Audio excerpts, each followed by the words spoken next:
the speed cleaning apron is supposed to save you time. One thing that you can see here on the side is our loops, and our loops are specifically stitched. You can see here, the loops are specifically stitched in more than one place so that they're not just like hanging loops off the side where you have to fiddle with it to get your cleaning bottle in. Instead, they're sewn this way so that you can just put your cleaner in without even looking. And the reason for that, of course, is that it saves you time. You always keep the same bottle on the same side every time you clean. The speed cleaning apron has 7 pockets. Each pocket has a specific use and purpose. Part of speed cleaning is learning the method, learning the system. And one of the rules of speed cleaning is if the tool you're using isn't getting the job done, move to a heavier duty tool. In that case, you might move from this to this, or you might move from your sponge to your metal razor scraper. So we have our bottles, we have our apron tools right here.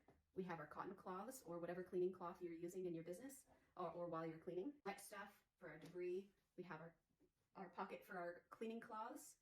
We have an individual pocket for each of our apron tools. And we have our loops for our red juice and for our blue juice. Every time we walk into a room, it's always the same setup. You're very quick at grabbing the tools that you need. Now, if you're cleaning a bathroom versus a kitchen versus a living room, some of these items are going to be swapped out. You might have furniture polish, a little bottle of furniture polish in your apron. You might have scum bum here instead of one of the others. You might have a floor cleaner. You might have a number of other things. Your whisk broom. You can also see I have my pin here. I have my pin here, my speed cleaning pin. This is for companies who have been speed cleaning certified. So each of the speed cleaning employees and cleaners and companies who have gone through the speed cleaning certification process should have one of these pins. So if you have been certified in speed cleaning in 2024, you want to have your 2024 pin. You can put it on your apron, you can put it on your uniform, wherever you want to put it.